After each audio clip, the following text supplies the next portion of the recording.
Same इथं दुखतंय, हो इथं दुखतंय. कुठून बसा, बसा, पाय खाली करा, पाय खाली करा. हा बसा. आता मी काय सांगतो, तुमच्या कमरामध्ये 4थ्या 5व्या आणि 6व्या मणक्यामध्ये गॅप पडला. आता त्या ठिकाणी गॅप पडून तुम्हाला कमीत कमी 8 ते 10 वर्ष झाली. म्हणून याच्या आधी तुम्हाला टिच भरायचं, हो कमरामध्ये चमक भरायची. ते पण कधी वाकून काम केलं, वजन उचललं, झटका बसला, प्रवास केला तर असं भरत नव्हतं. पण एखादी गोळी खाल्ली, वगैरे लावला, ते बरं होऊन जायचं. पण एवढ्या 6 महिन्यात काय झालं, त्याच्यातलं वजन काहीतरी झटका बसलं, वजन लिमिटपेक्षा जास्त वजन उचलल्यामुळे त्याची गादी ती बरीच फाटून बाहेर आली. गादी तर बाहेर आल्यामुळे तिथून जी सायटिका नावाची कमरामधून जी बाहेर पडते ती दबल्या गेली. म्हणून पेटू ब्लड सर्क्युलेशन कमरा बसून उजा पायाला होत नाही.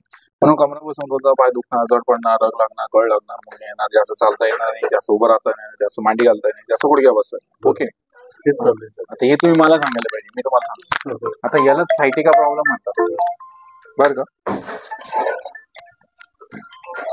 आता जोपर्यंत खाली आलेल्या मणक्या वरती जात नाही, बाहेर आलेल्या कार्टेल मध्ये येत नाही, तोपर्यंत हे क्लिअर होत नाही.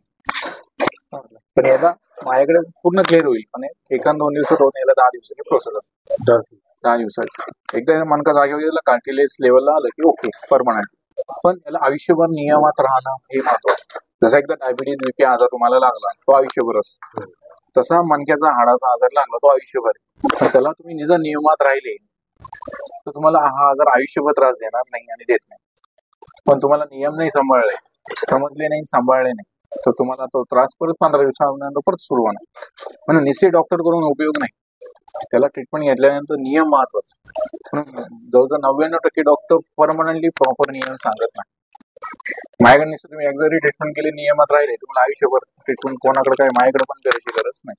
आणि नियम समजून घ्या आजपासून. तुम्हाला इथून पुढे पालतं झोपायचं नाही, 15 किलोच्या पुढे वाकून वजन उचलायचं नाही, बिना बेल्टचं 3 महिने काम करायचं नाही, प्रवास करायचा नाही, चालायचं नाही, उभं राहायचं. पुढचे 3 महिने कमराचा एलएस बेल्ट देतो.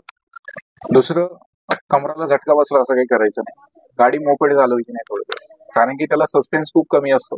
आणि दुसरं, त्याच्यावर तुम्ही बसले तर खूपच गाडी बसून चालवणार, त्याच्या ताडणे बसतोय. दुसरं, जाड गादी, जाड सोप्यावर बसणं चालणार, मांडी घालणं, गुडघ्या बसणं जास्त चालणार नाही. आंबट, वाटतं, गॅस, ऍसिडिटी, पित्त होईल असे पदार्थ खाऊ नका थोडे. एकदा डिक सेटिंग झाली, कार्टेज लेवलला गेलं ना, चालू झाले की तुम्ही परमनंटली होते. पण याला 10 दिवसाची प्रोसेस आहे. आणि हे नियम आयुष्यभर लक्षात ठेवायचे. ठीक आहे, फालतू झोपा. आता यालाच म्हणतात सायटिका प्रॉब्लेम. डॉक्टर MRI केल्याशिवाय हा कोणताही डॉक्टर सांगत नाही. जेव्हा MRI करणार, MRI ला 4-5 हजार खर्च असतो. दुसरं, डॉक्टर याच्यावरती बरे 99% डॉक्टर पेन किलर स्टोरेट देतात. ते फक्त आजचा दिवस पुढे ढकलण्यासाठी पेन किलर काम करतो. आम्ही त्या प्रकारचं कोणत्या प्रकारचं मेडिसिन पेन किलर देत नॅचरल. एकदा डिक्सेट झाली, कार्टिलेज लेवल हा पालतो झोप. समजला आजार काय? जर तू पेशंटला जर आजार नाही समजला, तुम्ही आयुष्यभर जर ट्रीटमेंट घेतली तर उपयोग नाही. याच्या आधी कोणाला दाखवलं का?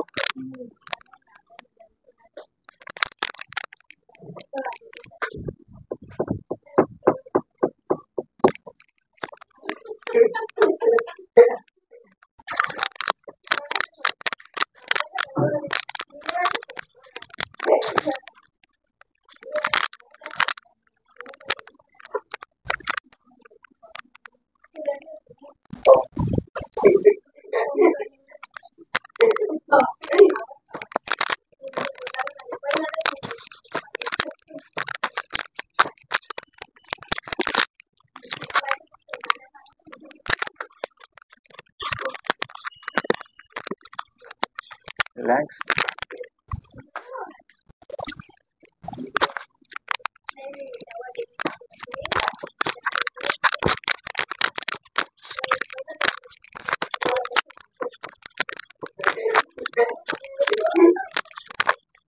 कशी झोपा, माझ्याकडे दोन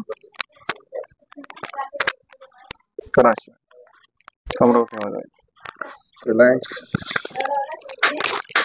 सेम पोझिशन, पाय इकडे, डोकं इकडे इकडे करा, रिलॅक्स.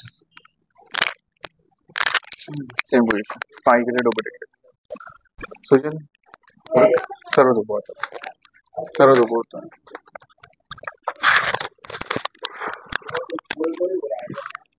रिलॅक्स, फालतू झोपा, कंबराने उलटा पाय.